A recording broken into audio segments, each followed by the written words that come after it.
Hello everyone, I am Tessellating Hexagons, coming at you once again with another hotly anticipated review. I specify that much because I feel like, based on the comments I've seen, people have been really looking forward to hearing me talk about San Marino and their song for Eurovision 2021. Now, if you're new to the channel, then you might not be aware that I have sort of a personal connection to San Marino. I've been stanning them for years. I call them Soon Moo. They are my precious little pet country for reasons that I can't fully explain, but I like them. Nevertheless, as ever, I will endeavour to be as fair and unbiased as possible. So, once again, just like last year, San Marino will be represented by Senhit, who is most famous in the Eurovision circles for representing San Marino in 2011, but this year she's bringing a friend, one Tramar Lascelles Dillard, better known by his stage name Flo Rida. Flo Rida's gonna be at Eurovision, or at the very least, he said that he intends to be there as long as the lockdown restrictions don't prevent him from coming over, but either way, his part of the song is still there, so I am going to credit him on the lower third, but some sources leave his vocals uncredited, but yeah. Artists said it featuring Flo Rida with the song Adrenalina, which is fully in English apart from the title, which is several different languages. It could be Spanish, it's most likely Italian, but like, it's one word by itself, so you can't definitively say, but for the sake of argument, we'll call it Italian, and it means adrenaline, which is that thing you feel when you have a rush of which is kind of what this song did to the fandom. So music and lyrics by a whole raft of people, including, exhaustively, Senhit herself, Thomas Stenger, Joy Deb, Linnea Deb, Jimmy Joker Turnfeld, Kenny Silverdeek, Susie Patsikov, Malou Lynn, Eloise Reutzalainen, and Chanel Tukia. Now, one thing I will shout out is I've seen some conflicting sources about if Malou Lynn is the same person as Eloise Reutzalainen, because some sources write that out as one name, some separate it into two different names, so I don't actually know. But either way, bit of a big team behind this song, so let's see what it took all those people to create. To be completely transparent with y'all, I am honestly kind of worried that people are gonna think that I'm inherently biased, because, as I said, I've spent many years standing San Marino, and in my defense, it seems to have finally paid off. Thing is, I absolutely legitimately see why people are hyping this song up. In a way, I think this is 2021's answer to what happened to Switzerland in 2019, coming in from downtown almost out of nowhere with a surprise banger that caught everyone off guard in the best possible way. My fear is that people are gonna see me praising the song and be like, why are you being so kind to this when you were so impatient with other entries that have a similar vibe to this? And my answer to that is a couple of things. For one, this feels more like an authentic offering to an existing genre rather than a synthetic ploy to straight up copy something that worked in the past. For another, this song features tributes to Senhit's personal roots, specifically in the instrumentation, with the prominent Cabero and Krar lines throughout, which ties back to her roots in Eritrea. And for a third, I'm not saying it's automatically good just because it has Flo Rida in it, i.e. a prominent megastar in the Western world, but his presence and endorsement do sort of suggest a certain amount of extra credibility. You know, if a star is willing to attribute his name and voice to it, if a star decided, hey, I like this song, I want to be involved, if a star looked at the song and said, hey, I want to travel to Europe to perform this song myself, clearly it's not just me that thinks this has a place in the modern world. You get me? So let's dissect this one a little.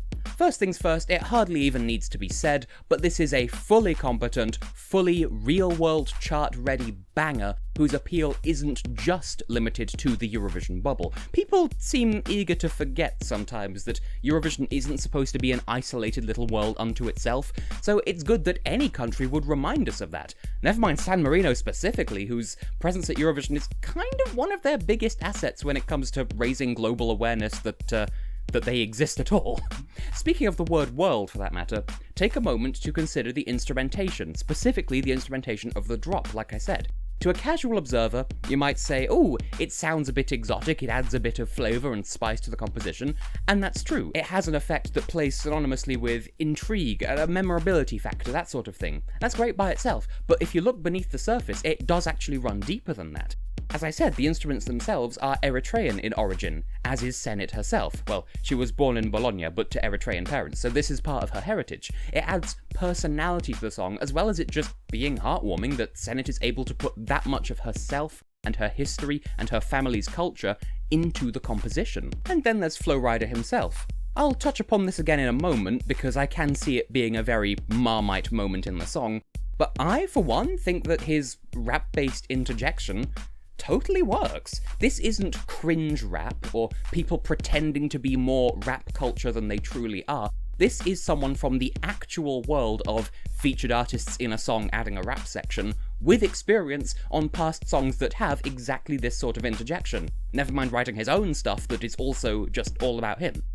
This isn't a case like Latvia 2013 or Ukraine 2005. It's not a rerun of Jenny B from San Marino in 2018. This is the realest deal we've had in quite a long time, perhaps even ever.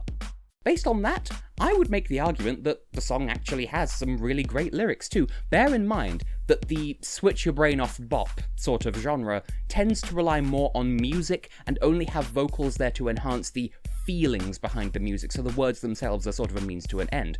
The words are usually quite mindless to that end, or possibly even contrived, or with a heavy reliance on poetic license to include a certain phrase, or to hit a particular rhyme, or something like that. In short, tracks like this typically tend to do the bare minimum when it comes to the words, but not in this case, I find. Senhit's parts feel far less generic than the average no-brain banger, and most importantly, what I want to draw attention to is Flo Rida's rap break. It's both eloquent and prosodically satisfying. To reiterate, there is absolutely nothing amateur about any aspect of this song, and it really shows. Still, for as popular as this song is, don't feel bad if you're not on board the hype train. Your feelings are valid too, and that goes for those of you who feel neutral towards it as well. I think the main thing that people feel put off by in this song is, like I said, Flo Rida's section. For every person that loves, or at least likes it, there is bound to be someone out there who feels like it's little more than a noisy interruption. Quite simply, rap as a whole, whether it's a featured interjection or a genre unto itself, tends not to be to everyone's tastes, so some people might find that in this instance it encroaches upon an otherwise normal pop song with a section that pulls away from the musicality in favour of a series of rhythmic poetic lines. To be clear, I don't feel that way, but some people do, and that is okay. Next up, let's consider the music video. It was directed by Luca Tomasini, as was Senhit's entire Freaky Trip to Rotterdam series of songs before this. And Luca has a very particular visual style that, like Flo Rida, can split opinions. The art direction of the video does seem a little bit Noel Fielding-ish, sort of. It's a bit surreal, it's rather busy and colourful, a very sort of a dream world, but like a fever dream world.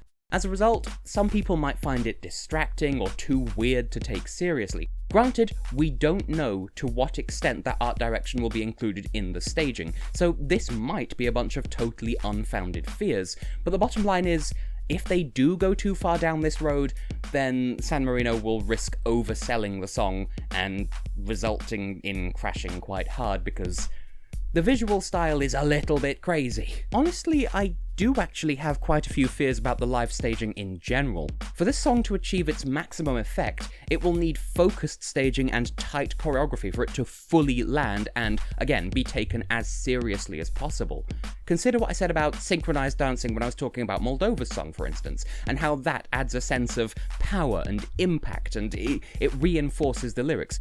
On the other hand, if they just have Flo Rida just sort of strutting around the stage until his cue to start rapping turns up, that'll look awkward as all get out. If they overly rely on the spinning diamond turntable thing from the music video, it'll come across as gimmicky. But there again, if they don't do enough with the staging, then it'll lack a connection with the audience. It may just come across as 3 minutes of, oh, here's the song, that was nothing special, goodbye, have a nice life. Basically, there's a very narrow line to tread here when staging this, where overdoing it would be so easy to do, and underdoing it would be so easy to do, and both would be extremely costly mistakes to make. And come on, San Marino, this is your first time being hyped up this much. Like, seriously, even more so than 2013. Please don't mess it up on the night. Still, putting that out of sight and out of mind for now, numbers. In this instance, I think I can justify giving it a personal score of 10 out of 10. I just worry that people will look at that and then say, oh, but you were a San Marino stan before this. Of course you were going to give it a biased, fake, delusion, convince yourself 10 out of 10. But that isn't the case at all, and I understand that if you feel that way, I'm probably not going to be able to convince you otherwise, but again, let me cite what I said in my review of Moldova's song. I do like songs like this when they're executed well. And this song is executed well. It's fun, it's lively, it's memorable, it works in a rap portion that, despite our collective cringe reflex as a community, whenever rap happens at Eurovision, it works very much in the song's favour. There's also that element of star power that Flo Rida is attached to it, which, as I said, sort of serves as a reinforcement that it's not just me, other people out there whose voices are considered more important than mine in the musical world, they also think that it's worthwhile.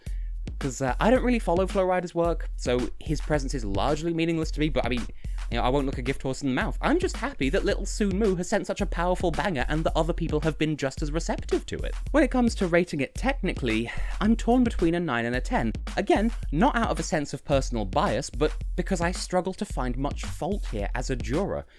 I'm kind of afraid that I can't not give it a 10 out of 10, and I'm so afraid of being accused of letting bias overtake me when that's not what's happening at all. I've given this fair thought, I have agonised over this.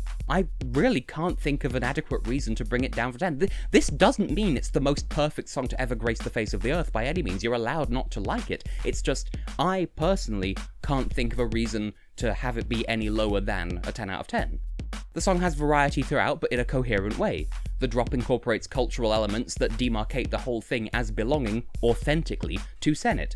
It's suitably spectacular, memorable, boppable, it's viable outside of the Eurovision bubble as well as inside. It works in a real-world ready rap section that doesn't break the flow, sound bad, or seem inauthentic. I could go on. Even the use of the non-English title is justified here because Senhit herself was born in Italy and speaks Italian natively, and she's representing a country that speaks Italian anyway. There really is nothing I can find in here that would merit anything less than a 10. So, sorry not sorry. And as for how SMRTV responded to the 2020 contest being cancelled, it's not even a question, is it? This is not just a good response, this is a supernova glow-up of a response.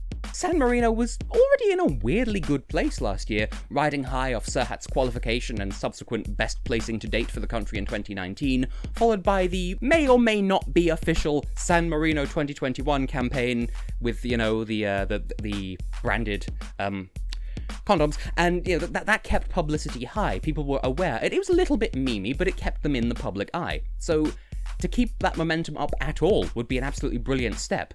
And obviously, keeping Senhit as their chosen artist, especially after all the good PR and vibes she drummed up as their representative last year, is already, that's a good first step. Especially what with the aforementioned Freaky Trip to Rotterdam series, where she took a load of her favourite past Eurovision entries and did covers of them in her own style, made music videos and everything. Like, it was quite a series. I do recommend going and watching it. But to see the budget, effort and hype that she and SMRTV were able to generate around their entry this year is hugely encouraging. The last I checked, San Marino peaked at 9th in the betting odds this year, and they've been bobbing around there. I think they're 12th at the moment, but, 9th from a country that's usually near the bottom. 9th. You'll love to see it. So, are we going to see my precious little Soon Moo in the final for the 3rd time ever in history? I'd say it's highly likely.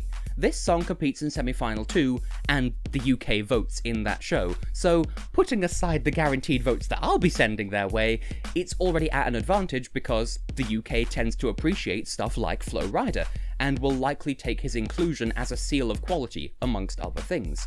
I'll concede that it's certainly not set in stone that this would have a place in the final, partly because it's far from the only up-tempo female-led banger in the first half of that show, never mind the show outright, but the hype train certainly seems to suggest to me that the televoters are going to get behind this song in droves. And thinking as a juror, as I said, there's not much going here that would merit marking this song down in my opinion. Could it win the whole contest? It certainly has the mass appeal to, so I wouldn't rule it out as a potential contender, but I do think it's far too soon to make that sort of call. Besides, that'd just be some combination of wishful thinking and obvious bias on my part, wouldn't it? So I will throw over to you, lovely people. Listen to the song for yourself, let me know how you feel if you want to share your thoughts. Don't feel obliged to. Do you think this will qualify? Do you like it? Do you dislike it? Whatever your thoughts are, they're valid just as long as you give the song a fair chance. So, to Senhit, to Flo Rida, to Team San Marino, in bocca al lupo, I wish you the very best of luck, and I can't wait to see where you land on the scoreboard in May. Can't wait for it.